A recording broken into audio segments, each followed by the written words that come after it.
Muy buenos días a todos. Este es el segundo día del Congreso Internacional Periodismo en Debate, 11ª edición, hacia el neoperiodismo. Les saluda Tania Orbe, docente de periodismo de la Universidad San Francisco de Quito, y a continuación le vamos a presentar a nuestro invitado. Adelante. Sí, buenos días con todos. En el marco del encuentro de Perdebate, me es grato presentar al doctor Miguel Túñez, a quien le damos de por sí ya la bienvenida. Y antes de dar paso a la conferencia que va a impartir sobre el tema de periodismo y automatización, me permito presentarlo. Miguel es profesor titular de la Universidad de Santiago de Compostela, de la Facultad de Comunicación. Es doctor en periodismo por la Universidad Autónoma de Barcelona. Es profesor en comunicación organizacional, de estrategias y planes de comunicación, de periodismo, en el Departamento de Ciencias de la Comunicación de la USC. Asesor y profesor de varias organizaciones y universidades europeas y latinoamericanas. Forma parte del grupo de investigación Nuevos Medios de la UCC y desde diciembre del 2007 pertenece al Consejo Científico del Centro de Estudios Avanzados de la Universidad de Santiago, evaluador de proyectos del Plan Nacional I+D del Ministerio de Economía y Competitividad español, autor de casi un centenar de informes, artículos y libros sobre comunicación. Ha sido decano de la Facultad de Ciencias de la Comunicación de la misma universidad, es premio nacional Periodismo Reina Sofía, Premio Drago y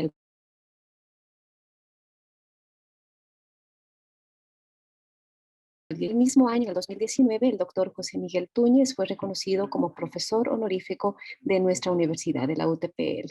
Gracias, Tania, por este espacio para Miguel y para la universidad en representación de la UTPL. Gracias por estar aquí. Tenemos conectados, sí, a más de 200 personas y te damos paso, Miguel. Muchas gracias.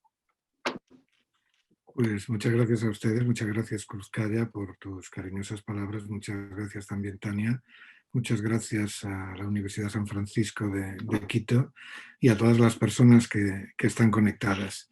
Para mí es muy grato, siempre es muy agradable recibir noticias de su país, de Ecuador, y yo les agradezco muy sinceramente esta oportunidad. Una forma de sentirme. En el fondo yo siempre digo que soy un poco ecuatoriano ya y la pandemia nos tiene separados, con lo cual, aunque sea a través de entornos online, pues el poder acompañarles para mí siempre es algo muy grato. Y además poder estar en este congreso entre varias universidades, entre dos buenas universidades y creo que entre académicos, entre compañeros y también entre amigos. A mí me han pedido que hable con ustedes y entiendo que con el resto de académicos y profesionales, que será, y alumnos y alumnas, que seremos la mayoría, que hablemos sobre automatización, sobre comunicación, sobre periodismo, sobre inteligencia artificial. Y a mí me gustaría, como soy profesor de gestión de la comunicación y la máxima es que hay que gestionar siempre con transparencia y con honestidad para poder ser creíbles, me gustaría reconocer antes de comenzar que, aunque voy a hablar del tema, yo no soy ningún experto en inteligencia artificial. Mi expertise, si es que la hay, es en los modos de gestionar la comunicación. Incluso mi línea de investigación en estos momentos está entre gestión de la comunicación por un lado y entre temas de gobernanza, de imagen y de proyección de las televisiones públicas europeas. Pero hay una parte y un componente muy importante de temas vinculados a inteligencia artificial que se ha ido colando en mi quehacer académico, en mi vida como profesor y como investigador. Todo surgió de, como deben surgir las investigaciones, de una inquietud, de una pregunta de qué estará pasando, cómo nos está afectando en el sector, por qué nadie dice nada, por qué no decimos nada. Le hablo de hace, pues, no sé, 5 años más o menos. Porque tenemos como este silencio, es por desconocimiento, es porque realmente no nos afecta. ¿Qué es lo que está ocurriendo?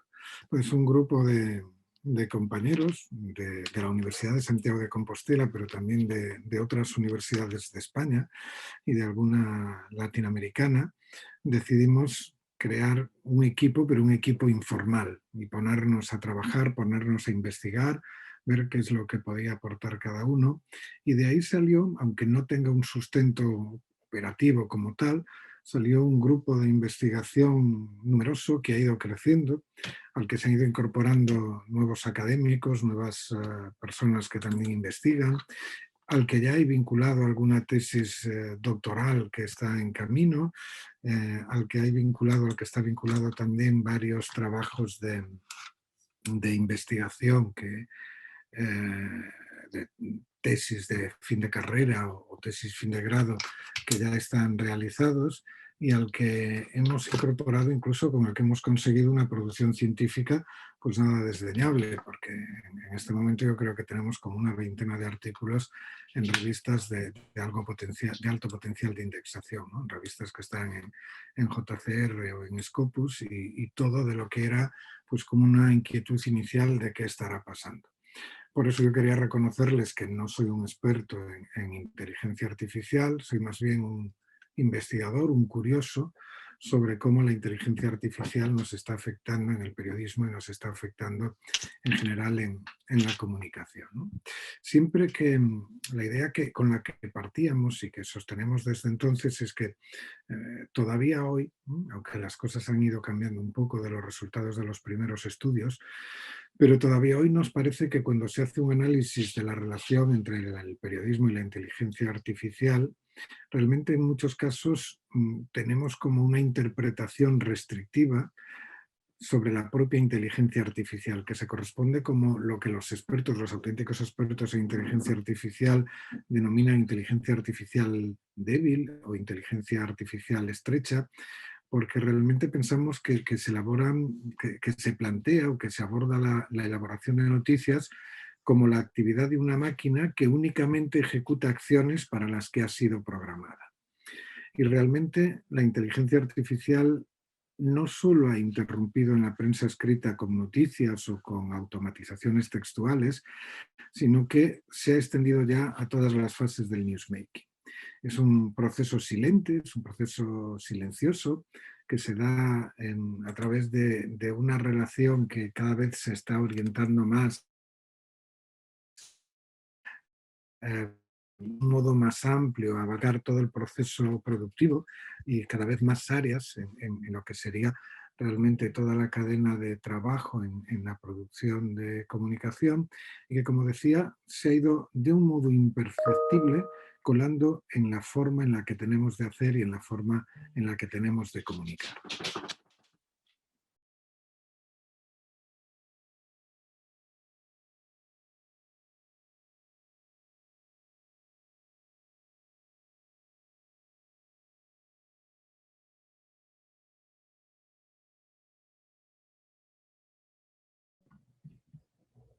Perdimos la conexión. Miguel. Sí, Tania, sí perdimos la conexión. Sí, parece que a Miguel se le perdió. Ok, bueno, en este lapso que esperamos que retomemos y él vuelva con nosotros, les queremos, ahí está, José Miguel, les queremos contar que esta conferencia es gracias a la Universidad Técnica Particular de Loja, y quien lo presentó pues es la coordinadora de la carrera de comunicación, Cruzcaya Ordóñez. La UTPL es una de las universidades asociadas a este evento. José Miguel, otra vez contigo, adelante. Discúlpenme, disculpen, son las cosas de la tecnología. Me apareció una señal que era débil y al final me he desconectado. No sé si me he echado de internet o me acabé de desconectar yo solo. Bueno, les estaba diciendo cómo realmente lo que ha pasado es que la inteligencia artificial se ha ido colando poco a poco en todas las áreas de newsmaking, de la producción informativa, pero que haya pasado eso no es una particularidad de la comunicación ni del periodismo, sino que podríamos decir que se enmarca en los avances de la propia inteligencia, artificial. Voy a compartir con ustedes mi pantalla, la pantalla de mi ordenador, con una pequeña presentación que he preparado para que nos pueda servir de guía, que creo que pueden ver ustedes ya.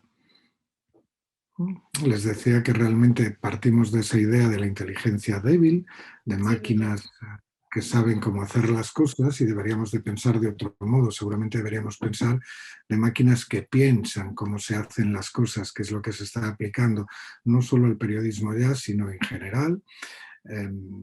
Hemos pasado de trabajar con máquinas puramente reactivas que no acumulaban experiencias ni aprendían de sí mismos, hacia máquinas que realmente tienen capacidad de almacenar, aunque pueda ser de forma únicamente temporal, pero que ya están capacitadas, ya están programadas para tomar decisiones, pero no basándose en la programación, sino basándose en sus propias experiencias.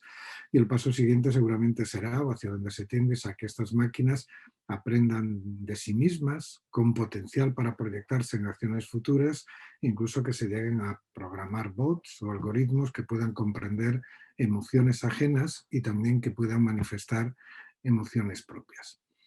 La aparición de las computadoras, simplemente las computadoras en todo el proceso de newsmaking y de creación, de elaboración de contenido informativo, fue un poco más allá, o fue un precursor, pero va más allá de lo que podría significar realmente, o de lo que podría significar únicamente la digitalización de las redacciones. El origen de la generación automatizada de noticias, de las noticias por ordenador, está ligado en un principio a lo que podríamos considerar el periodismo de datos, está basado en lo que se dio en llamar el reportaje asistido por computadora, el CAR, que sirvió como un punto de partida, realmente sirvió como un punto de partida de lo que se conoció en un primer momento como el periodismo de precisión, con la terminología de Philip Meyer, o como la aplicación de la investigación social y el periodismo de métodos conductuales a través de una exploración en profundidad de las bases de datos, de las encuestas y de una combinación general de informática y de ciencias sociales, que es lo que nos decía Meyer cuando nos definía ese periodismo de precisión o periodismo de datos.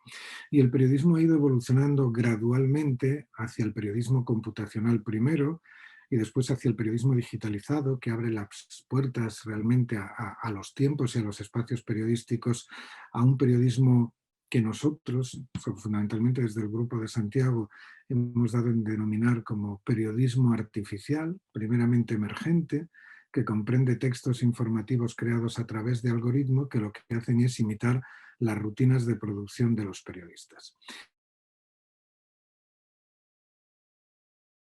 Que ha sido programada para transformar una serie de datos en noticias, en texto, pero con todas las convenciones de la elaboración de noticias, tanto en lo que se refiere a series lingüísticas como a las series paralingüísticas, y siempre respetando las pautas del estilo informativo. En este periodismo artificial, la intervención cognitiva del periodista es reemplazada por una actuación silenciosa del propio algoritmo, que yo creo que es la diferencia fundamental, ¿no? Se le denomina de muchas maneras, se le denomina de varias maneras, se le ha dado en llamar periodismo automatizado, se le ha dado en llamar periodismo robot, se le ha dado en llamar periodismo algorítmico, se le ha dado en llamar una solución tecnológica aplicada a lo que podría ser la propia configuración periodística, pero a nosotros nos parecía que podríamos hablar de un periodismo artificial, porque si nos centramos en los periodistas, si nos centramos en el resultado, es decir, en el texto, en el proceso vivido, realmente lo que tenemos es una evolución desde el periodismo artesanal, en el que todo se hacía a mano, hacia un periodismo artificial. Hemos dejado atrás aquel periodismo en el que la redacción de noticias en las redacciones se hacía a través de un proceso de manufactura. Las noticias promovidas a través de algoritmos representan una forma de periodismo en la que la intervención humana solo puede ocurrir en instancias que son ajenas al propio proceso periodístico, ya que realmente se limita al diseño del algoritmo y al diseño de la base de datos, pero en el resto del proceso se ha ido, ¿no? Se ha quedado atrás. Estaríamos ahora ante noticias que están elaboradas y publicadas a partir de procesos que ejecutan las máquinas, en las que no hay ninguna intervención en todo ese proceso del periodista para redactar el texto, para jerarquizar los datos, para elaborar el título, para decidir la propia maquetación o la plantilla. En 4 décadas, en solo 4 décadas, se ha producido esa transformación radical en la forma de producir y de difundir noticias. Atrás se queda ese periodismo impreso, utilizando, algunos nostálgicos lo recordaremos, utilizando una linotipia de matrices artesanales de hojalatas. Atrás queda la composición artesanal de las páginas para ajustar el texto real al espacio disponible.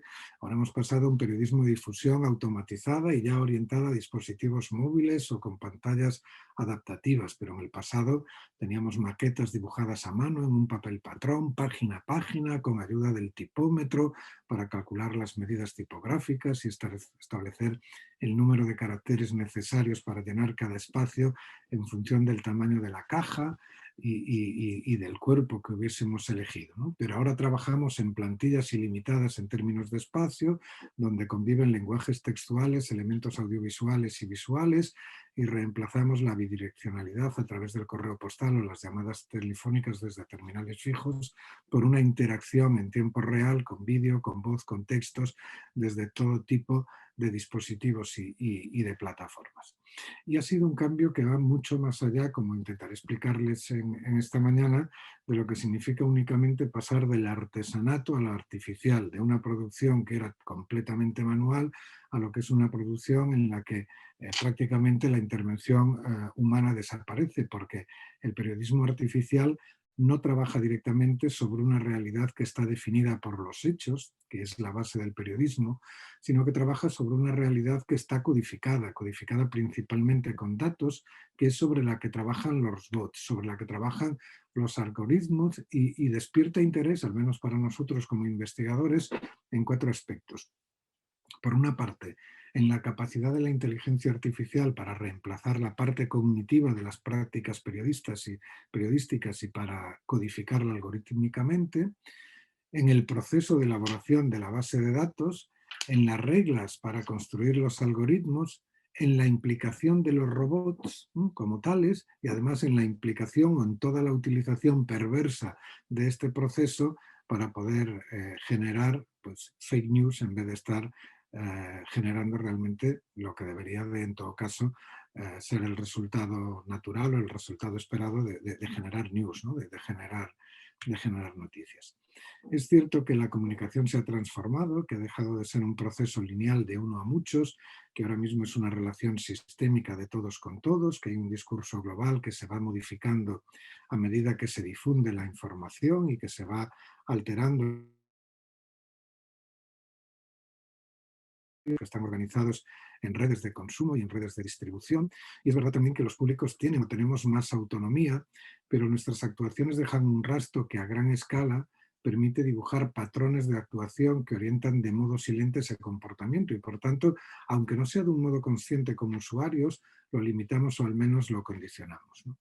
Las visiones menos complacientes dibujan a la inteligencia artificial como un nuevo modo de organizar y de controlar las relaciones comerciales debido a este fenómeno que les decía, de esa huella que vamos dejando, generando un nuevo control capitalista virtual o como un sistema que esté diseñado para generar esferas de control social a través de productos o de mensajes que aparentemente están singularizados, pero que se ajustan a necesidades detectadas por un procesamiento de datos masivo.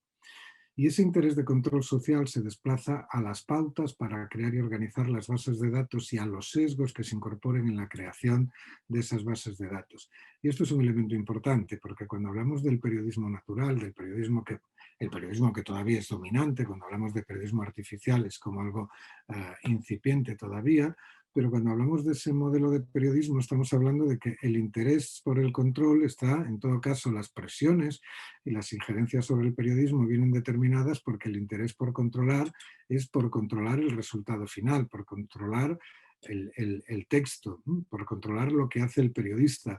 Pero cuando empezamos a hablar de inteligencia artificial hay una traslación y realmente lo que estamos interesados ya no es tanto en controlar al periodista, sino que estamos interesados en esa desviación de control es en ejercitarlo sobre quién elabora la base de datos sobre la que se trabaja y sobre quién construye el propio periodismo. Yo agradezco mucho su invitación a reflexionar y a debatir esta tarde con ustedes porque hacer una proyección del impacto de inteligencia artificial en el periodismo es un aporte que nos gusta y que nos parece oportuno, porque cuando revisamos en profundidad la literatura científica sobre periodismo y sobre inteligencia artificial, no hemos encontrado demasiados trabajos, cada vez más es verdad, que reúnan voces de experto para valorar en concreto el impacto sobre el área. Tenemos como estudios más bien dispersos, ¿no? Y principalmente son informes para identificar medios que están automatizando contenidos o para conocer las áreas en las que los bots van elaborando noticias o para saber un poco más sobre el diseño de los algoritmos, sobre las percepciones que puede tener la audiencia o sobre el conocimiento y las reacciones de los periodistas o el impacto de los avances de la tecnología.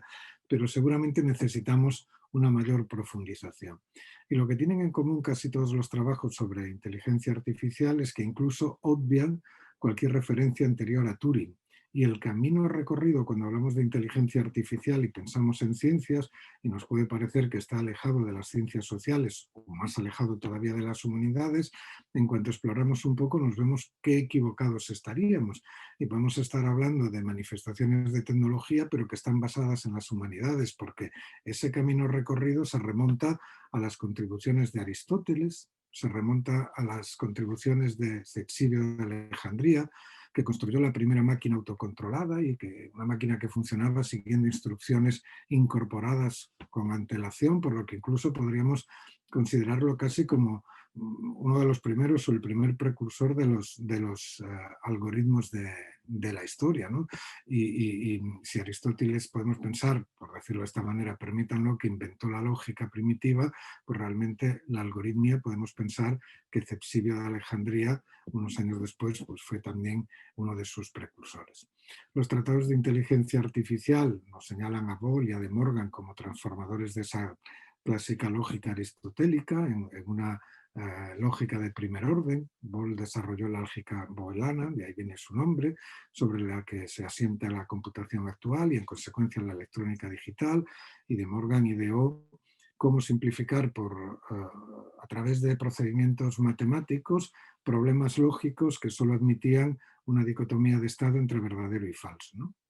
Pero podríamos realmente reseñar muchas más cosas y muchas más aportaciones, las de Luigi Meneabra, considerado el primero en publicar un artículo científico en la historia de la informática sobre la calculadora gigante Charles Babbage, que le sirvieron a Ada Lovelace para realizar la primera programación informática de la historia, aunque realmente la calculadora Babbage había teorizado que Babbage había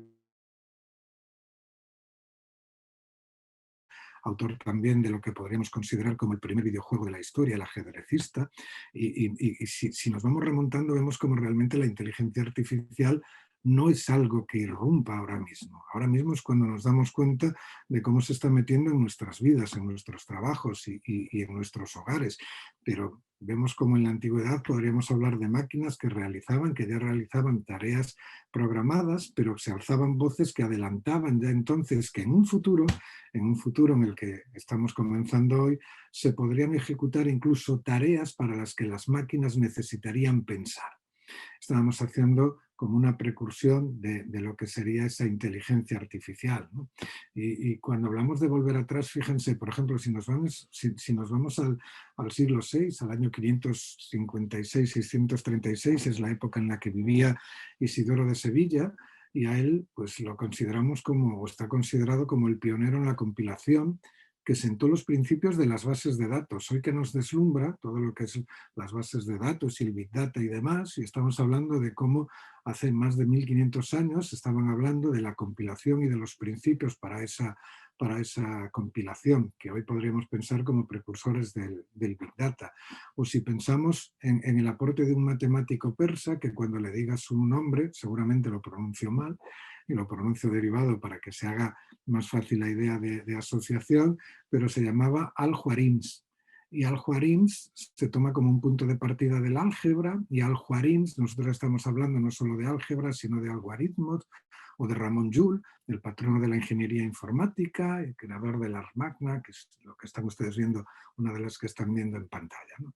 Bueno, en realidad, cuando ya estamos en el siglo pasado, en el siglo XX, poco después de la muerte de Turing, a partir, creo que fue en el año 56, es cuando se acuñó este término de inteligencia artificial, a pesar de todo no se le había llamado así anteriormente.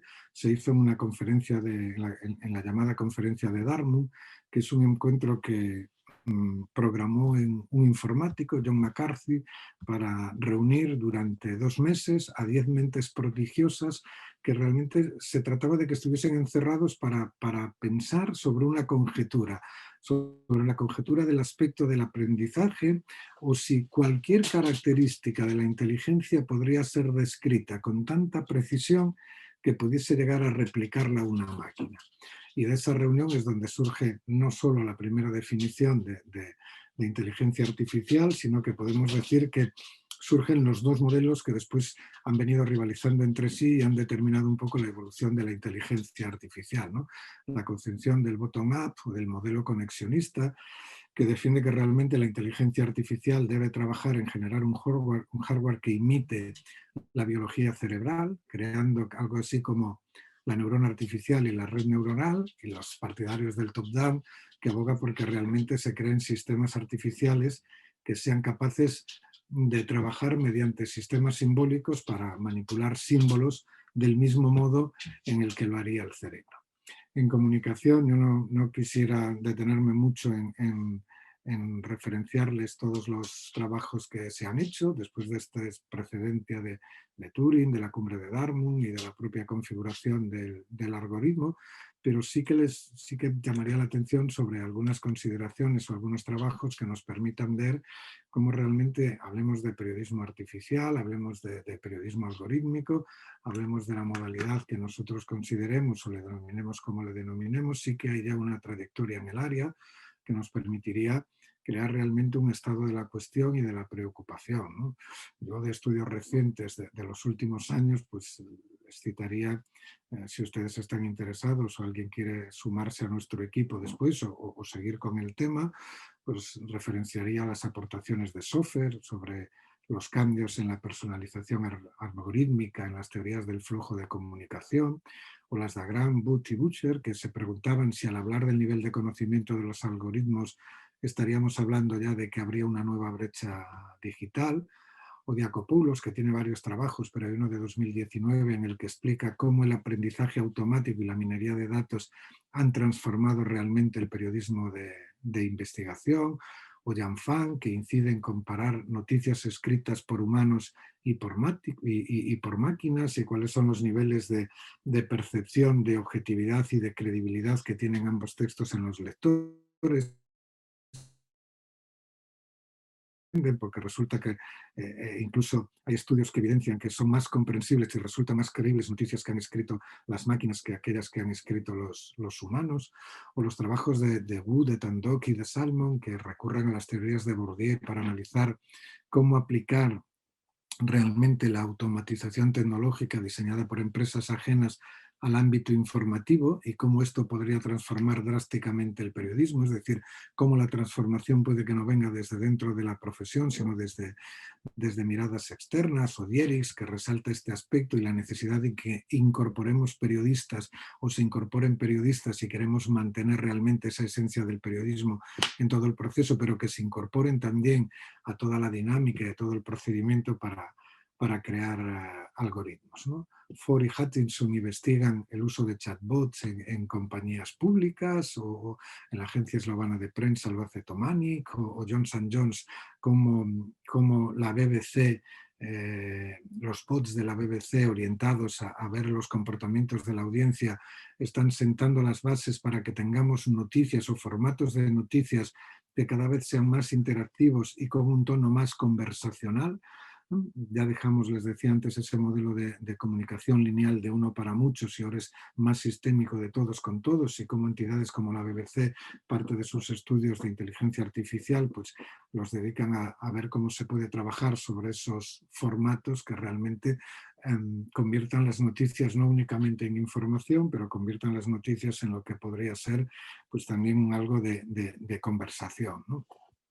La inteligencia artificial en comunicación sale de los grandes medios, no nos detendremos mucho para que podamos dialogar, pero las propuestas de Associated Press, de Reuters o del Washington Post y La Alianza de Medios Locales son los pioneros hace ya años en esa utilización de algoritmos para generar textos que realmente parece que están escritos por humanos, la pionera de Associated Press, iniciativas que todavía se mantienen hoy, esta de la London School, que les dejo el QR por si les parece interesante, porque es como un laboratorio permanente sobre inteligencia artificial y con términos económicos aplicado también a la comunicación y al periodismo, o diversos estudios que al menos en nuestro entorno en España cada vez son más numerosos. En estos QRs hay algunos de los trabajos que hemos realizado ese grupo de personas de España, de Portugal, de China, de Chile, perdón, de Ecuador también, de distintas universidades de Italia, que nos hemos ido incorporando para analizar cuál es ese impacto de la comunicación o de la inteligencia artificial en la comunicación, y que de algún modo nos pueden servir para revisar y para dar algunas pinceladas de cómo estamos hoy. Porque miren, las cosas han cambiado un poco, pero no hace mucho nos interesaba saber qué dicen, qué piensan y qué conocen los periodistas, que siguen siendo estudios muy necesarios para ver cuál es la situación de ahora mismo y también para ver cuál ha sido la evolución, que dicen o que piensan los periodistas sobre inteligencia artificial.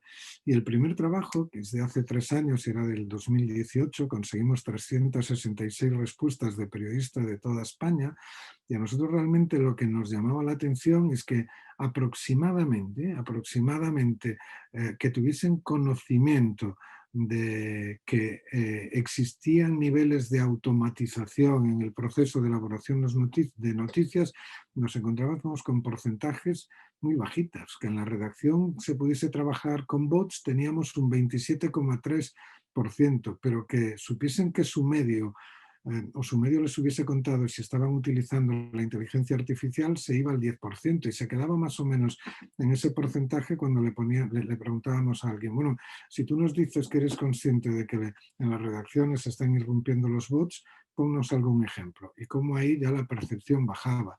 Y como cuando decíamos la inteligencia artificial, ¿para qué crees que se está utilizando principalmente?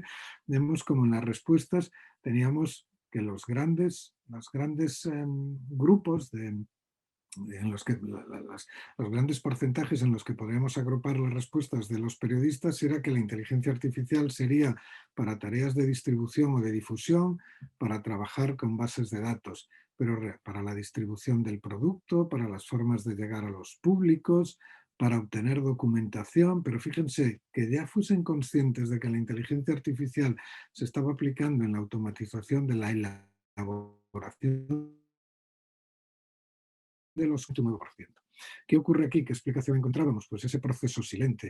Hemos celebrado en las redacciones la incorporación de inteligencia artificial y la automatización del proceso como avances de modernidad en la irrupción de la tecnología. Y cuando los teletipos o los despachos de agencia dejaban de llegar en papel y llegaban directamente a la computadora, para nosotros era un elemento de modernidad, pero se estaban alterando las relaciones y estaban desapareciendo puestos de trabajo y se estaban cambiando las estructuras en las redacciones. Y nos ha parecido que todo el proceso podría automatizarse, pero que lo que es la elaboración de noticias, como es un proceso personal, pues casi como que estaba a salvo, ¿no? ¿Y qué hacen lo que nosotros hemos dado en llamar los algoristas? Porque realmente no son periodistas, pero son algoritmos que intentan sustituir a los periodistas. ¿Qué es lo que hacen los algoristas? Pues lo que hacen es mirar cómo trabajan los periodistas, elaborar plantillas que puedan reproducir su estructura habitual de noticias, crear un catálogo de modos de redactar la lectura de datos que se asemeje al modo de escribir que utilizan los periodistas, del mismo modo que en los gabinetes de comunicación se trabaja en relaciones informativas estudiando las rutinas y los procesos y las convenciones de los periodistas para imitarlas cuando se hacen los boletines.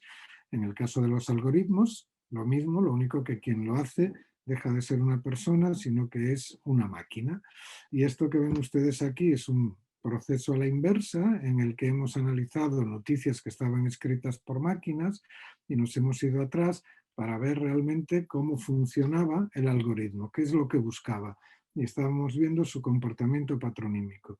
Mire, era un algoritmo que trabajaba sobre fútbol y cuando pensamos que podría ser una máquina preparada únicamente para escribir, empezamos a ver aquí las demostraciones de que son máquinas preparadas para dar la sensación, para alimentar incluso la sensación de que son máquinas que piensan y que no solo describen el dato, sino que tienen capacidad de ir un poco más allá y de adentrarse más que en terrenos puramente narrativos, incluso en terrenos narrativos. Nos dan los antecedentes. El Málaga venía de empatar su último partido mientras que los visitantes perdieron el suyo. Con este marcador el conjunto malagueño es segundo tras la finalización del encuentro. Bueno, estamos viendo cómo realmente aquí hay una labor que no es únicamente que me vayan a decir el resultado del partido es tal, sino que hay como un recuento, casi como si fuese alguien que lo estaba viendo. Ese es el modo, ese es el modo de trabajar de los algoristas, es identificar cuáles son las formas de trabajo, las pautas, las dinámicas para reproducirlas. Y además, cuando nos escudamos en estilo propio, piensen que la base de la inteligencia artificial o del trabajo con algoritmos es que todo aquello que es reiterativo lo pueden hacer las máquinas. Todo aquello que es repetitivo lo pueden hacer las máquinas. Si mi forma de escribir es repetitiva, la máquina puede escribir del mismo modo en el que lo haría yo. Bueno, por darle pinceladas, ¿qué buscamos desde la academia? ¿En qué estamos trabajando? Estamos trabajando en distintos aspectos, en distintas partes, nos interesan distintas, digamos, temáticas, la propia semántica, la propia interpretación del significado, la influencia sobre la gobernanza, realmente si lo que tenemos es elementos transversales, la hibridación de campos, el impacto de la inteligencia artificial sobre la comunicación y sobre el periodismo. Estamos trabajando o hemos encontrado en las referencias bibliográficas que trabajen sobre temas de impacto de inteligencia artificial, la heteromatización, la cobotización, la revolución, es decir, cómo el impacto está trabajando, está cambiando incluso los modos de entender el trabajo, la economía, la temporalidad, la gig economy, el cambio de roles de los consumidores, que ya dejamos de ser consumidores como tales y ya no somos prosumidores, que es el término que los sustituía de producir y consumir, sino que ahora somos ad prosumer porque también los juzgamos. Estamos cambiando, estamos buscando elementos de trabajo que nos lleven hacia investigaciones en nuestra área, en sociales del derecho y de la ética, de la roboética, de si hay que cambiar o no la legislación, de si los robots, por ejemplo, cuando generan una pieza informativa, oiga, o cuando generan una canción, una poesía, o cuando pintan un cuadro, si los hay que considerar autores, si como tal tienen una entidad que pudiera ser equiparable a elementos jurídicos, que están haciendo los GAFAM, las grandes empresas, y que están haciendo sobre todo con la utilización, las grandes y las medianas empresas, pero con la utilización de recomendadores que saben de nosotros y cómo lo utilizan, cómo eso puede alterar incluso los mensajes en la comunicación. ¿Por qué si ahora todos nosotros somos consumidores de Netflix, por ejemplo, en función del rastro que dejamos en Internet, Netflix va a utilizar carátulas distintas para ofrecernos el producto a nosotros según nuestros hábitos y nuestros consumos? ¿Qué es lo que estamos trabajando en ludificación, en ese espacio lúdico? Incluso en los videojuegos, cómo se hacen los videojuegos cada vez más inmersivos, cómo se hacen los videojuegos cada vez más interactivos, o la propia comunicación, cómo cada vez la información acaba siendo más inmersiva, los escenarios inmersivos, los escenarios en 3D, o cómo la propia gestión de la comunicación incorpora todos estos avances y hoy en día es posible que nos atienda un chatbot. O es más, ¿por qué ustedes saben que yo no soy un bot? ¿Qué prueba, qué evidencia tienen ustedes de que yo realmente no hemos conseguido un bot que tenga un aspecto humano y que tenga mi voz? Porque miren, ahora mismo lo que podríamos conseguir es una aplicación informática, un bot que reproduzca la voz de cada uno de ustedes, de cada uno de nosotros. Es más, podríamos conseguir un bot que sea capaz de hacer traducción inmediata de lo que yo estoy diciendo al idioma que lo tuviéramos preparado y que esa traducción estuviese hecha con mi voz y que no supiésemos diferenciar cuando realmente hablaba yo o cuando hablaba el bot. Bueno, si me permiten la licencia, no lo sabrían ustedes, yo sí, porque hay idiomas que desconozco y a lo mejor el robot me hacía hablar en esos idiomas, ¿no? ¿Y qué opinan los expertos en comunicación y en inteligencia artificial? ¿Hacia dónde vamos? Estamos en esa época de cambio, pero ¿cuáles son las primeras tendencias? ¿A qué hemos de prestar atención? Uno, a que estamos en una constante innovación y que el cambio es silente, es decir, no lo vemos. Incluso en nuestra vida cotidiana, no lo vemos. Y la potencialidad no es tanto si ya existe o no existe en España, si ya existe o no existe en Ecuador, sino la potencialidad. En este momento es posible que yo acuda al mercado y compre una nevera que cuando acabe esta conferencia y me vaya al Supermaxi, de pronto me diga, detecte que estoy entrando en el Supermaxi y me diga, Miguel, compra yogures que se acaban. O Miguel, recuerda que no tienes leche. Y que sea la propia máquina quien tiene capacidad, está programada para tener iniciativa de contactar con otras máquinas o de contactar con personas y de interactuar con ellas, que sea capaz de detectar que yo estoy entrando en el Supermaxi y que me tiene que advertir que hay un producto que es habitual, estoy hablando de la nevera, que esté en su interior y que en este momento no está. Eso hoy sería posible, como es posible en las ciudades, pues que tengamos no sé, cuando ustedes trabajan por el GPS ¿cómo funciona? Y cuando el GPS nos dice dónde hay una plaza libre de aparcamiento y cuando vamos camino de la plaza vemos que nos la ha ocupado, ¿cómo funciona? O cuando ustedes agarran su auto al acabar de trabajar y les dice, no sé, Miguel, Tania, Edgar, Roger, que son los que veo en pantalla, en 10 minutos estás en casa y el tráfico es fluido, o hoy tardarás 20 minutos porque el tráfico es denso. ¿Quién le ha explicado a mi coche dónde vivo y cómo es mi coche capaz de hablar conmigo? Si mi coche ni está programado para inteligencia artificial, pero a lo mejor sí lo está el celular que tengo conectado a través de Bluetooth al sistema de audio de mi coche para poder recibir llamadas, y ahí sí que queda registrado porque no tengo bien configurada mi privacidad el trayecto que hago todos los días. Son aplicaciones domésticas de la inteligencia artificial, es una constante innovación, son cambios silentes y lo que no podemos pensar es que realmente en nuestro ámbito, en el periodismo, en la comunicación, estamos protegidos y eso no va a cambiar. Segunda consideración, que nosotros estaremos en conclusión hablando con los expertos, que debemos de pensar que no podemos abstraernos porque todo es posible. Y antes les decía, si algo se reitera, si algo se repite, se puede conseguir un patrón. Y si se puede conseguir un patrón, tenemos la base para que eso lo hagan las máquinas. Que no hay fronteras, que incluso podemos trabajar con contenido inclusivo, que podemos ver, o sea, que tampoco hay que ponerle límites y pensar que aquí lo que tenemos es únicamente una amenaza, que una parte de las oportunidades está en cómo variar aquellas personas que pueden tener una dificultad auditiva o una dificultad visual y que pueda ser la máquina quien lo procese. Y que pensemos que realmente, no sé si ustedes me siguen porque me vuelve a dar señal de conexión débil. ¿Sí me escuchan? Sí. Ok. Y Sí, muchas gracias, Tania. Que pensemos que realmente las máquinas ya detectan emociones. O sea, cuando esa idea de que la máquina está programada y que es que la máquina nunca podrá, la máquina ya sabe cómo estoy y puede ajustar su respuesta a la emoción que detecte en mí. Evidentemente, sentir en el concepto del humano, la máquina no lo va a sentir, porque si algo tiene la inteligencia artificial es que es inteligencia, pero que es artificial, es perogrullo, pero es inteligencia.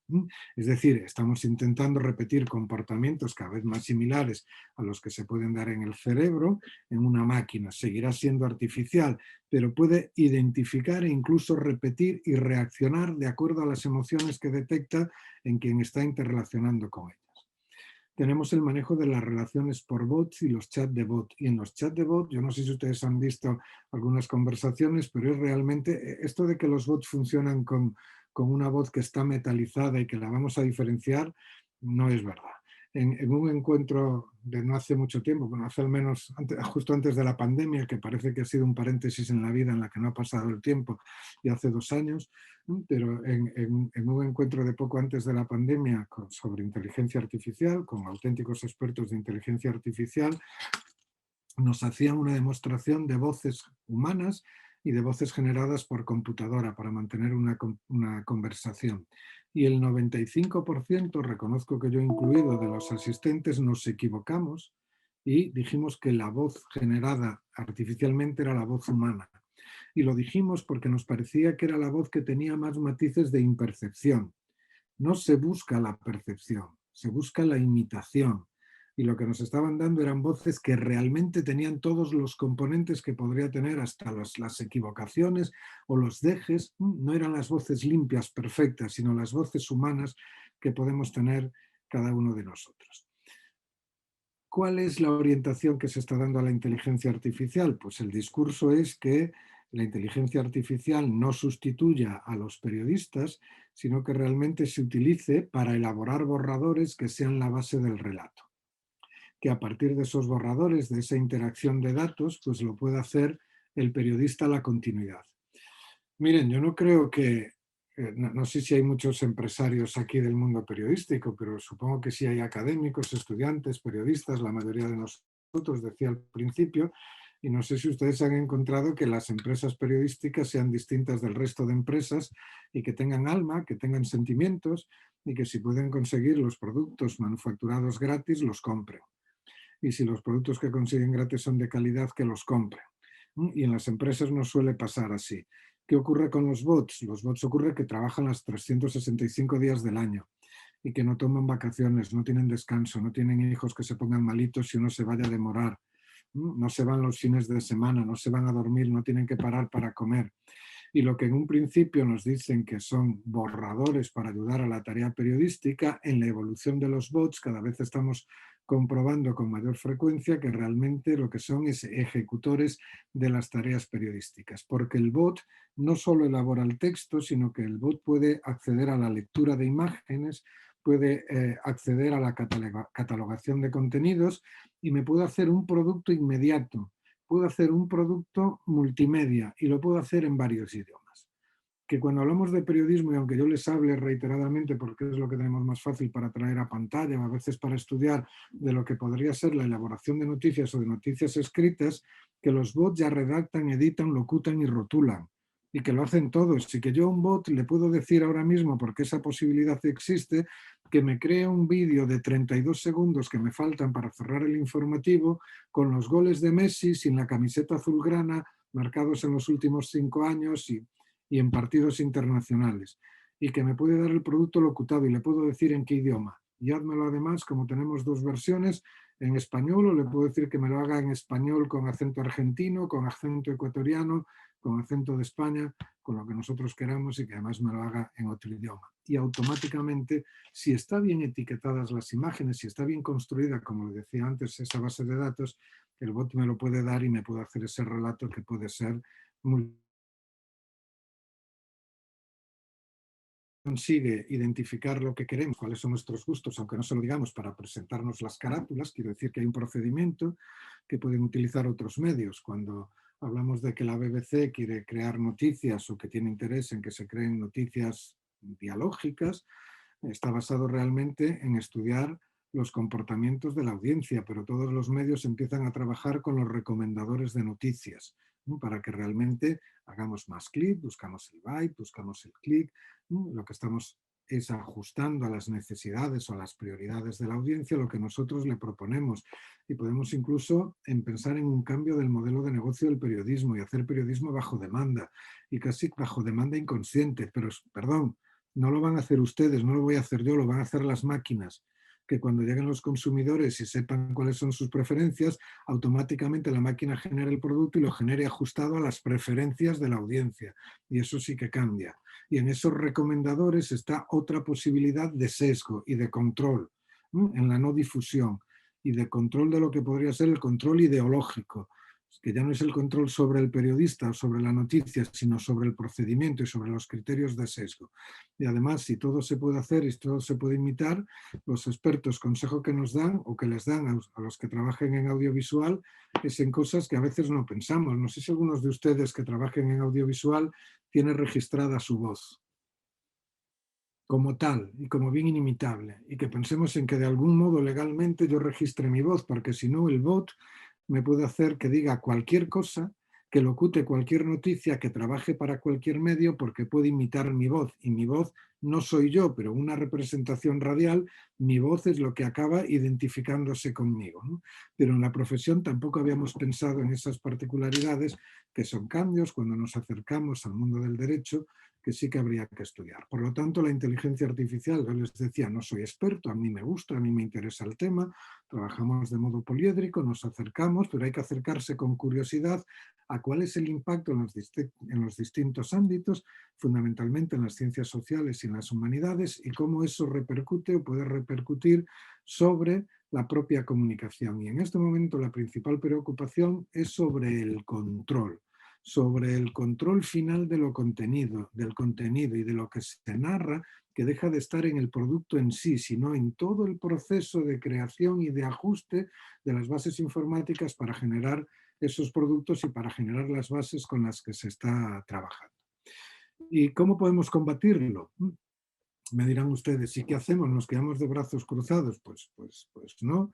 Seguramente nos hemos acomodado y nos hemos dejado ir en parte en la profesión, y lo que tenemos es que repensar en la formación, una formación permanente hacia las TIC para conocer, para evaluar, para aplicar, y pensar que en el periodismo hay nuevas áreas amigas y nuevas áreas con las que tenemos que convivir. Si ustedes me permiten el símil, es que el periodismo se ha mudado de barrio y sigue viviendo en un barrio, no sé, honesto, humilde, no digo que haya cambiado de clase social, ¿eh? No es que se vaya a un barrio de élite, simplemente ha cambiado la zona de la ciudad donde vive, y cuando uno cambia la zona de la ciudad donde vive, por lógica, ¿qué es lo que tiene que hacer? Conserva sus amistades, pero genera amistades nuevas. Conoce el territorio anterior, pero tiene que conocer el territorio nuevo y saber qué es lo que le ofrece el nuevo barrio donde está, y quién lleva a los hijos al colegio a la misma hora que los lleva uno, para saber si un día no puede ir, o a quién se los puede dejar en ese momento para que esperen en el autobús, en quién puede confiar, en quién no, lo que sería la vida normal. En el periodismo nos ha pasado lo mismo, y hemos dejado de tener como únicos amigos a lo que son las áreas afines en las ciencias sociales, y ahora tenemos otros amigos que los necesitamos, y tenemos amigos que están en la neurociencia, y tenemos amigos que están en la robótica, y que están en la computación, y que están en la ingeniería, y que necesitamos, porque los nuevos modos de comunicación social, no de comunicación como tal, sino de comunicación de los individuos, de la sociedad, se basan en las aportaciones que se están haciendo desde esos campos, y por lo tanto nosotros necesitamos conocer, saber qué es lo que están haciendo, adelantarnos incluso para poder anticipar hacia dónde van, para que después nosotros podamos aplicarlos, porque si no nos quedaremos siempre en el análisis de lo que ocurre, pero necesitamos como dar un pasito más, ¿no? ¿Qué necesitamos? Cambiar la actitud también, además. ¿Y qué necesitamos sobre todo en el periodismo? Pues pensar que aquí la actitud tiene que ser un nuevo newsmaking, ¿no? Un nuevo sistema de crear y de elaborar noticias. Proceder, hay que crearlo, porque todo aquello es terreno abonado para que lo hagan las máquinas. Y si yo reitero mis modos de cobertura, si yo reitero mis fuentes, si yo reitero mi estilo de narración, si yo reitero la estructura de mis noticias, estoy dando comportamiento patronímico para que la máquina lo replique. Tengo que pensar en multi. ¿Por qué tengo que pensar en multiformato y en multimedia? Porque hoy la comunicación es transmedia. Cualquiera de nosotros cambia de plataforma para una historia. Es posible que yo ahora estoy con ustedes en una plataforma, no sé si esto es real o es virtual, no sé qué dirían ustedes, porque para mí real es mi vida, pero yo no estoy con ustedes, para ustedes yo soy virtual, ustedes para mí son virtuales, y al momento que yo estoy aquí, alguno de ustedes puede estar poniendo pues algo en cualquier red social, la universidad, cualquiera de las universidades puede hacer una nota y eso puede saltar pues a redes más personales, a WhatsApp, de WhatsApp puede ir a un medio, del medio puede volver a la web de la universidad. Si eso es la actitud social, el nuevo modo de generar información y de trabajar a los periodistas tiene que ser así, múltiple. Pensar que hay que hacer un salto de canal, que ya no son noticias para un único formato, que ya no son noticias de un único producto.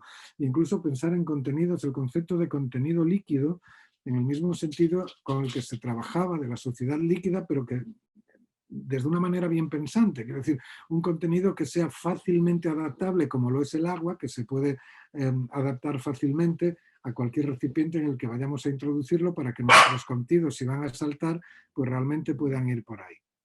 Que además tengamos menos operatividad y más estrategia y que vayamos hacia el relato personal y que no sea un relato que esté basado en los datos, fundamentalmente que esté basado en los datos y en las reiteraciones, porque eso es algo que podemos hacer. Cuanto más sustituible sea nuestro proceso, más fácil es que continuemos el trazo, más fácil es que lo hagan las máquinas. Y por lo tanto, realmente el reto, uno de los retos del periodismo y la forma de contraponerse a lo que son los avances, los influjos de la inteligencia artificial, es que el trabajo del periodista, la mentalidad, la acción del periodista se convierta, pero en una pieza múltiple y personalizada, que varíe cada día, que cambie de forma. ¿Para qué? Para que no sea fácil sustituirla por otra pieza igual, para que la máquina se desoriente y no sea capaz de reiterarlo. Y por lo tanto, lo que nos queda básicamente es pensar en algo que hemos ido a veces abandonando, y es la parte cognitiva de todo el proceso de elaboración periodística en cualquiera de los soportes. La parte de innovación, la parte de creatividad, pero la parte de innovación y creatividad no es innovar y hacer algo creativo y luego perpetuarse en el modelo, sino a pequeña escala, para ir cambiando, para ir variando en el soporte personal, para que, deslumbrados en esa fascinación de lo que era la novedad, nos hemos dejado llevar por lo que es la irrupción de la inteligencia artificial desde un periodismo artesanal a un periodismo artificial, que recuperemos la esencia, no el modo de hacer ni de transmitir, sino la esencia de ese periodismo artesanal, que es la parte cognitiva. Y si realmente la máquina lo que quiere es sustituir el cerebro, el modo de pensar y de actuar de los periodistas, que lo que trabaje sea el cerebro, creando fórmulas que alteren la posibilidad de patrones reiterativos que los puedan repetir las máquinas. Bueno, son mis reflexiones, es lo que tenía preparado para estar con ustedes esta tarde. Me decían más o menos una hora y he intentado ajustarme al tiempo para que, si ustedes lo estiman o como Tania les parezca, pues podamos conversar o podamos debatir, y yo evidentemente a sus órdenes me pongo. Muchas gracias, Miguel, por tu intervención. Hay muchas inquietudes que ya se presentaron en el chat y ahora me gustaría darle la palabra a Abel Swing, que es docente de la UTPL, quien, gracias a esa universidad en el sur del país, tú estás aquí compartiendo con nosotros para que él pueda orientar las preguntas. Abel, continuamos contigo.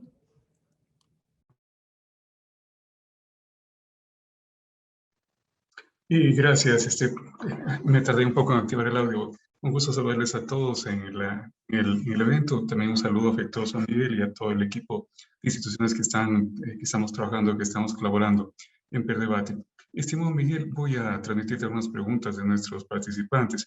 La primera viene de David Guayanay.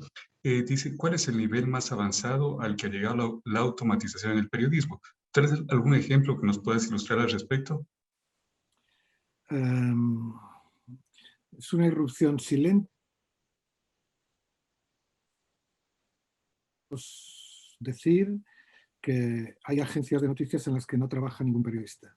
En Gran Bretaña hay una agencia de noticias en la que toda su plantilla son robots y no es una agencia de temas menores. Realmente la aplicación de la inteligencia artificial se hace en ámbitos sobre los que se pueda trabajar en bases de datos estructuradas, es decir, en economía, en deportes, en resultados de elecciones, pero se está ampliando para que no sea únicamente la transformación del texto, sino la generación de todo tipo de mensaje en todo tipo de lenguaje.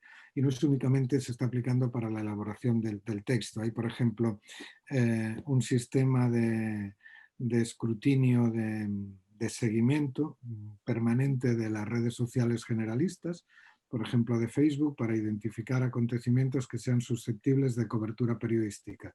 Y con una plantilla o con un algoritmo que además nos da como si fuese un semáforo 3 niveles, rojo, verde y amarillo, en el que rojo me dice que poca credibilidad o pocas posibilidades, amarillo que con dudas y verde que sal corriendo si quieres realmente cubrirlo, ¿no?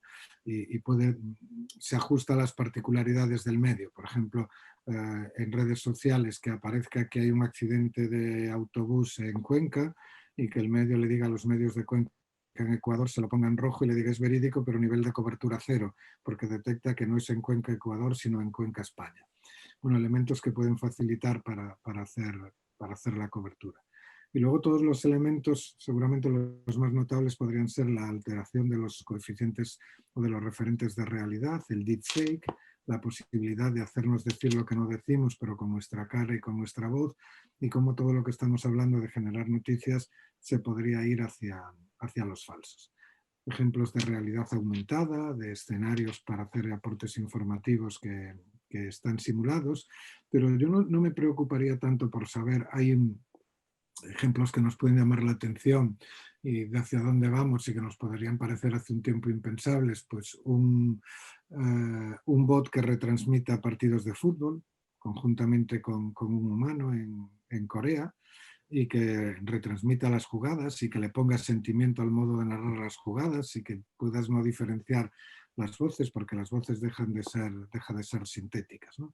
O si quieren ustedes el ejemplo, lo que pudiera ser gestionar comunicación, es un ejemplo también de hace un par de años, pero cuando Google presentó su bot que era capaz de mantener una conversación y de llamar a una peluquería para pedir cita, sin que la peluquería realmente supiesen que le estaba agendando un bot y cómo el bot imitaba hasta los dejes que nosotros podemos tener de asentimiento. Cuando en la peluquería le decían, espera un momento, el bot decía, que es lo que podríamos hacer nosotros como para decir de acuerdo, ¿no? Y que era como, no, es que tiene capacidad de pensar y de reaccionar.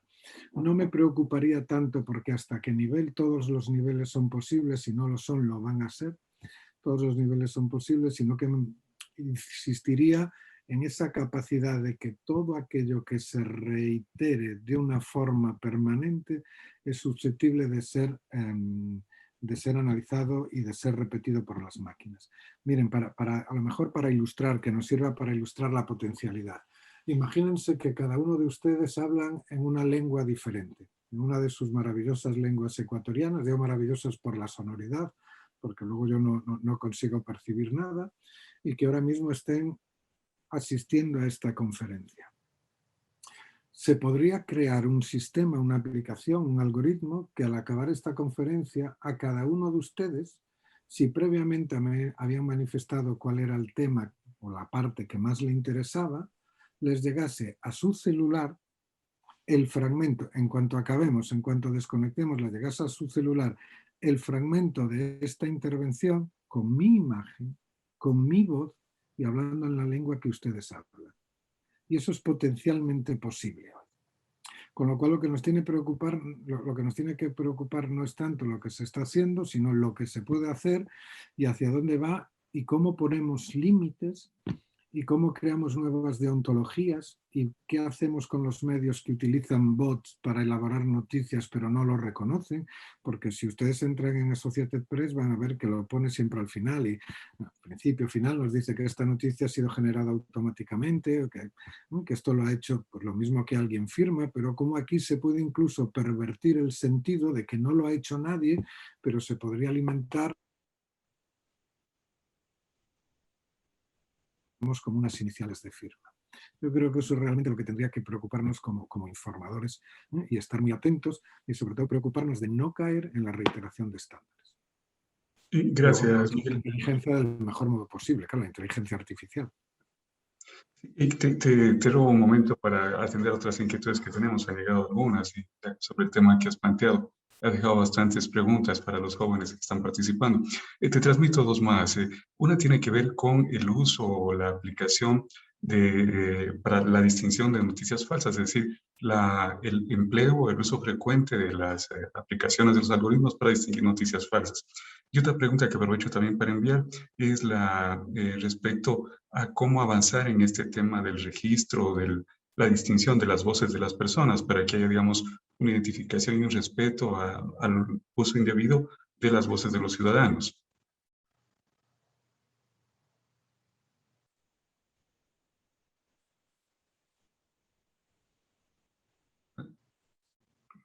¿Estás en audio, Miguel, Tania? Sí, perdón, ahora es que Ahora había sí. perdido mi cursor. De pronto no aparecía mi cursor.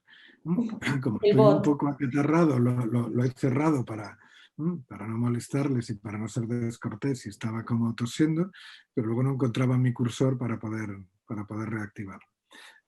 Abel, las preguntas eran sobre los verificadores. Que es Sí, como una del manera... uso de los algoritmos para verificar noticias, cómo distinguir las noticias falsas de las verdaderas a través del uso de algoritmos.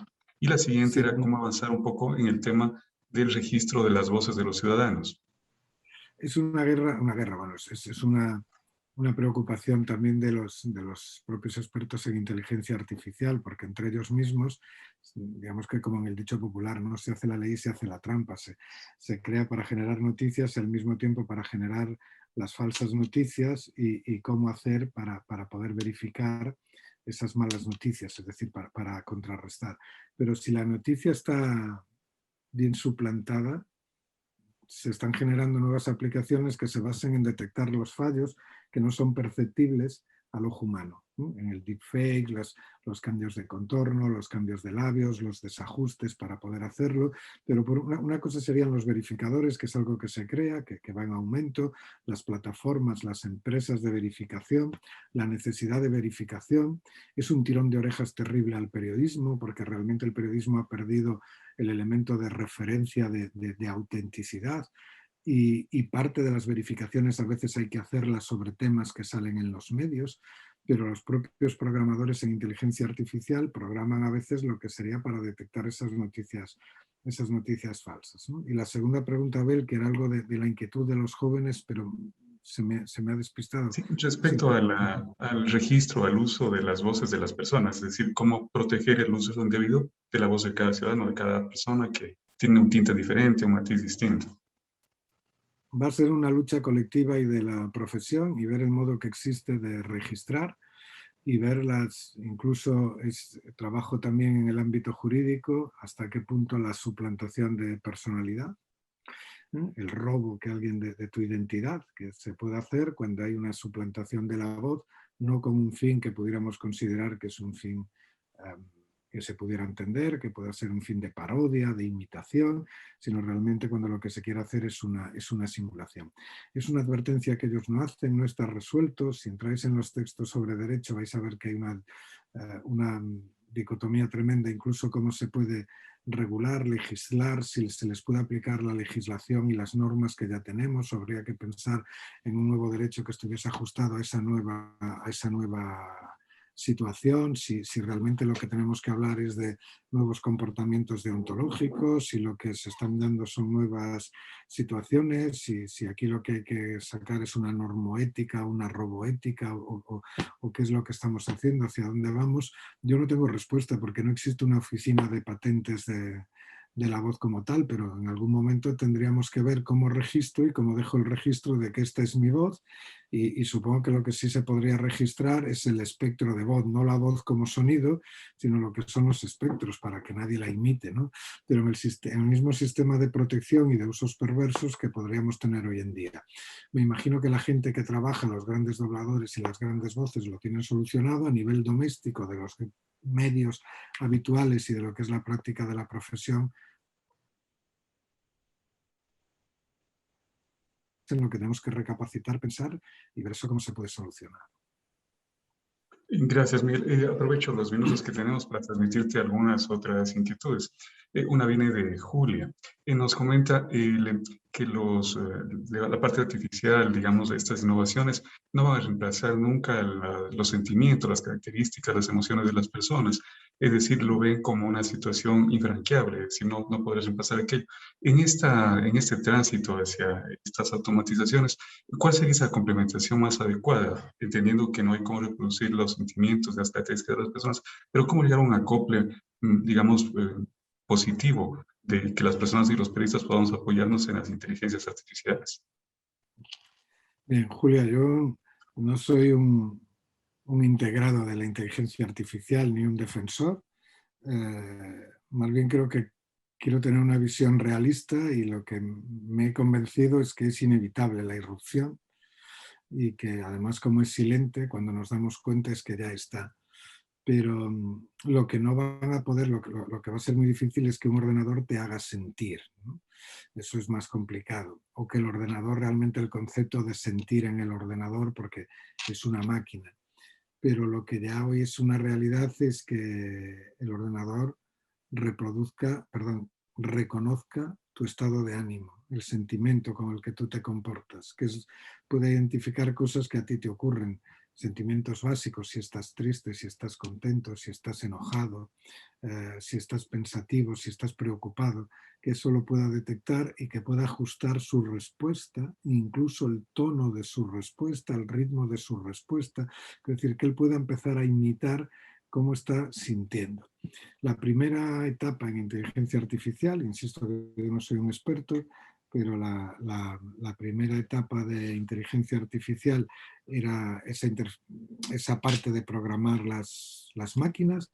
La segunda es que para que actuaran, la segunda es para que las máquinas piensen y actúen por sí mismas, y el objetivo de la inteligencia artificial, que veremos cuando llegue, cuando lo consigue, pero lo que se han planteado es que realmente pueda llegar incluso a trabajarse en el ámbito de la percepción y de la imitación y de la reproducción de los sentimientos. Con lo cual, Julia, yo cuando digo que desde una forma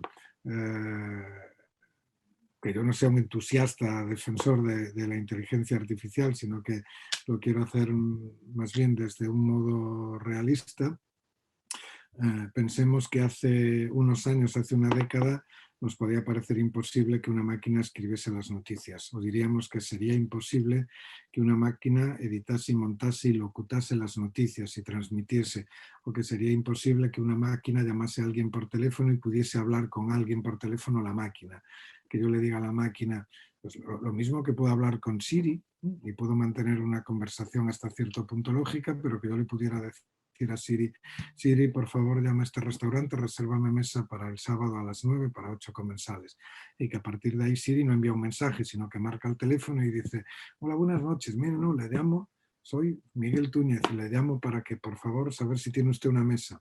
Ah, pues es que no tengo para 6, tengo para 8 y no la tiene usted al lado de la ventana, que la prefiero. Quiero decir que con mis gustos, Siri o la aplicación que fuera, lo pudiese estar haciendo, que es algo que nos podía parecer impensable, incluso Siri, si piensan ustedes 10 años atrás, Siri nos parecía impensable, ¿no? Lo que hoy puedo hacer.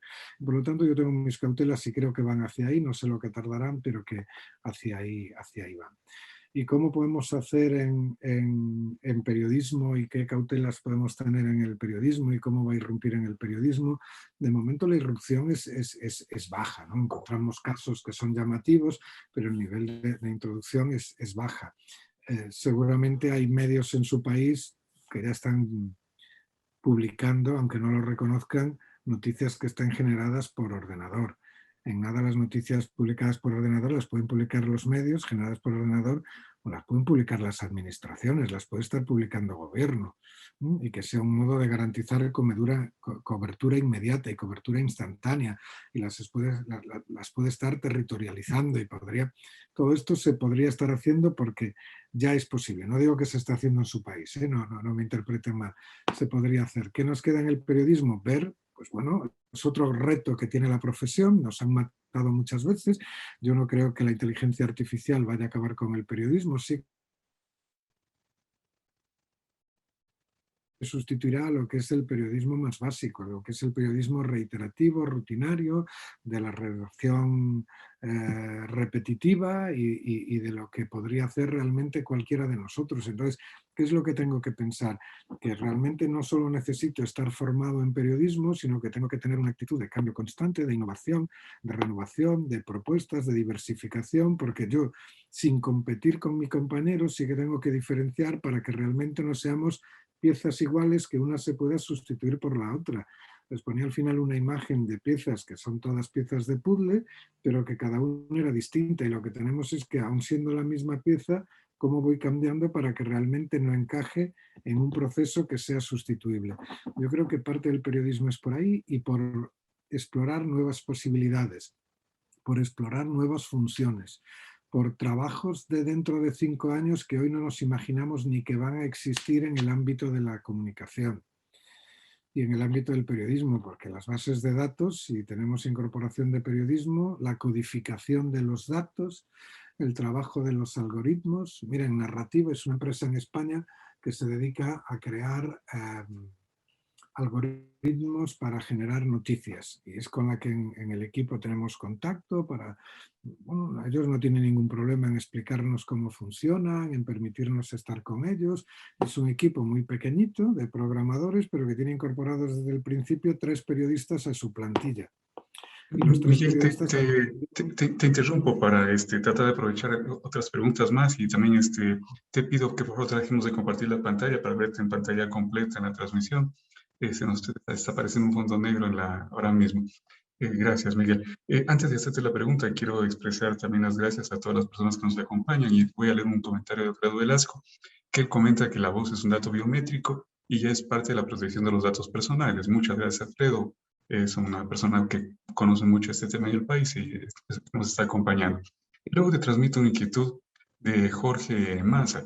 Jorge nos plantea lo siguiente, y vuelve al tema de la regulación. La inquietud de Jorge está relacionada con la regulación. ¿Quién tendría esa responsabilidad? ¿Crees que es necesario dictar los algoritmos? ¿Quién tendría esa responsabilidad? ¿O en la actualidad qué se está haciendo sobre esto?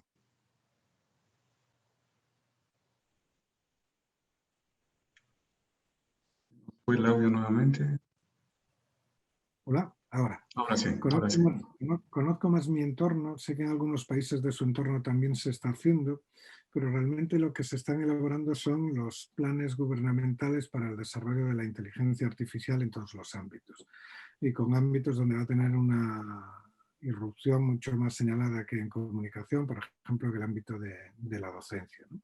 Y en el ámbito del desarrollo industrial y en la automatización de distintos procesos y en el ámbito del mundo laboral, con lo que significará no tanto de hecatombe en que los trabajos desaparezcan y lo hagan las máquinas, sino en una transformación del modelo, de los perfiles, de las necesidades para esos nuevos perfiles y esas nuevas necesidades que se van a generar y cómo atenderlos, ¿no? Y yo creo que va un poco más en esa línea, ¿no? Y lo que se están haciendo son planes, hay una directiva europea para que en 8 años estén acabados, aproximadamente en 8 años, que todos los estados la tengan, lo que es su planificación y su actuación. Y una de las preocupaciones que hay es la regulación y cómo regular todo lo que pueda ser novedoso. Nos hacías una aportación que yo agradezco mucho de una de las personas que nos sigue y que es experta en protección de datos. En el propio ámbito jurídico, parte del debate está en si servirá tal y como está todo ahora o si las nuevas casuísticas y las nuevas situaciones necesitarán que se lleve adelante, pero no solo es la protección, sino, yo no solo digo la protección como elemento de protección de datos y de singularidad, sino incluso como elemento, como tal, la singularización. Y no perseguir a quien la utilice, sino el poder evitar que se utilice y el trabajar, que seguramente desde el mundo de derecho, perdón, no me quiero intrometer donde no es lo mío, yo soy un poquito de comunicación, no de lo otro, pero es donde nos pueden echar la ayuda. Y aquí lo que necesitamos son, si hay nuevas realidades, cómo adaptar las nuevas políticas, los nuevos procedimientos, las nuevas convenciones periodísticas, no a nivel de país, sino incluso como profesión, para ver qué es lo que tenemos que hacer y hasta dónde se puede llegar. Yo no creo que la solución sea combatir el algoritmo. A lo mejor en algún caso el modelo de negocio cambia tanto que lo mismo que ocurre ahora, el valor está en determinados productos que están elaborados artesanalmente, pero porque tienen un valor diferencial.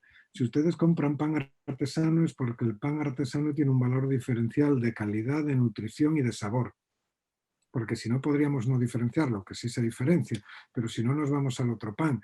Entonces en el periodismo lo que no puedo hacer es, si el periodismo me imita para hacer lo que hago yo, no, yo voy a hacer lo mismo, pero el valor es que lo hice yo. No, el valor no es que lo haga yo, el valor es que haciéndolo yo, ¿qué aporto que sea diferente para el lector, para el consumidor? Y eso es el gran reto del periodismo y el reto de futuro, porque yo insisto en que esto es incipiente, pero que es una potencialidad que llama a la puerta y cada vez más, y que también está más enraizado de todo lo que pensamos, de todo lo que nosotros podemos descubrir. Realmente todo lo que está pasando con la web de tercera generación y es porque por todo el proceso que se ha dado que no era visible. Y pensamos que estamos en el mundo del periodismo 2.0 porque lo visible fue la transformación con las redes sociales, y no, hubo un proceso silente en la web semántica que realmente es un proceso que está por detrás para saberlo todo de nosotros y para definir comportamientos. Y ese saberlo todo de nosotros condiciona el modo en el que ahora mismo se está gestionando comunicación desde todas las organizaciones, incluidas las organizaciones en las que estamos inmersos la mayoría de nosotros, que son las universidades. No digo mi universidad o la San Francisco, la UTPL, no le pongo nombre, sino a la propia institución, de cómo todo eso se está utilizando y cómo todo eso nos va a llevar a utilizarlo de un modo diferente en los entornos docentes, en las posibilidades docentes, en los productos docentes, casi en los formatos docentes, ¿no? De cómo están variando y cómo en Europa estamos pensando, mientras hace unos años nos deslumbraban los MOOC y ahora nos deslumbran los microcréditos para hacer formación a la carta, y cómo la formación a la carta incluso puede estar inducida a través de los elementos de recomendación, que ya no me pregunten ni qué es lo que quiero ni qué es a lo que aspiro, sino que ya he dejado la huella porque a través de inteligencia artificial han conseguido decodificar cuál es mi comportamiento patronímico y mis aspiraciones por lo que yo hago en Internet y por lo que hacen aquellos que se relacionan conmigo. Gracias, Miguel. Aprovecho para transmitir igual esta sucesión de preguntas interesantes que estamos recibiendo. La siguiente viene de Eric Samson. Él nos pregunta, conociendo lo que tú informaste, la trayectoria con el profesor, los investigadores que están llevando adelante esta línea, si podría dentro de poco o ya un post tener un estilo periodístico para llevar a cabo una crónica, por ejemplo. ¿Sí? Es que todo. Es decir, si un ordenador puede pintar un cuadro que parezca que lo ha pintado Van Gogh y puede crear una creación, tú le dices, no, quiero un estilo determinado de cuadro y lo hace, o crear música, la música creada por ordenador. Se empieza a hablar incluso de festivales que serían de música creada con inteligencia artificial y puede reproducir, realmente la potencialidad de reproducir es que el ordenador, algo que a los académicos en principio nos puede parecer, yo me río nada más pensarlo, ¿no? Pero el paper lo puede escribir el ordenador. Lo que pasa es que sería reiterativo, sería repetitivo, pero todo aquello que se pueda sistematizar y repetir, esto de es mi estilo, cuando digo es mi estilo porque se caracteriza por cosas reiteradas, ese es mi estilo. Ahora le podemos pedir al ordenador que nos replique un cuadro de Van Gogh, pero ¿cómo pintaría hoy Van Gogh? No que imite el cuadro, no que reproduzca un cuadro que ya exista, sino pues con sus pinceladas características y sus tonalidades características y que nos lo haga. Las aplicaciones son ilimitadas y la capacidad de aprendizaje ellos mismos se asombran cuando hablamos con ellos de la capacidad que tienen los ordenadores de aprender de sí mismos y los análisis semánticos que hacen de los propios textos y de las imágenes, cómo el contexto le varía los significados y aprenden. La primera vez que el ordenador informa de que han pintado un banco, pues a lo mejor no tiene muy claro si han pintado un banco de sentarse o una entidad de ahorro. Pero la tercera vez que está en el contexto de noticia lo tiene muy claro, no se lo ha enseñado a nadie, lo ha aprendido él, a fuerza de ensayo-error, pero porque está programado para eso. Y en cualquiera de las disciplinas. Entonces, lo que tenemos que ver es el buen uso, el modo de regular el uso, de canalizarlo, de lo que son todos los avances, pero pensar también en las cosas buenas, porque un ordenador, quiero decir, la inteligencia artificial puede que se prepare un producto para que si yo ahora tengo una discapacidad auditiva, el producto para mí se presenta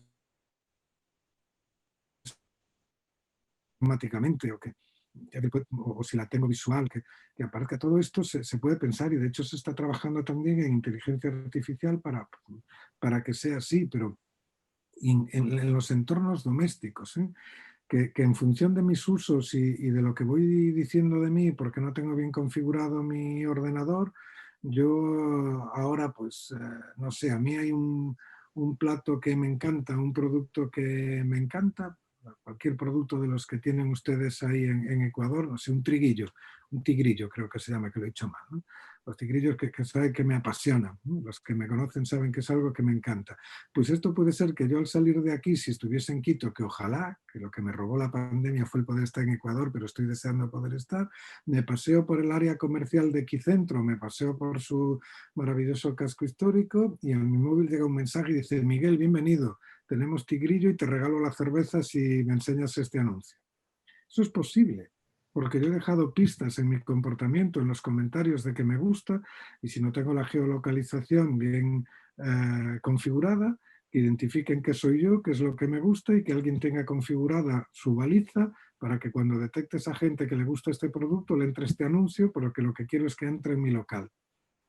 Eso es posible hoy en día, como forma de gestionar relaciones y de gestionar comunicación no únicamente informativa, sino en ámbitos comerciales. Entonces, cualquier posibilidad, la voz, el cuerpo, la imagen, la cara.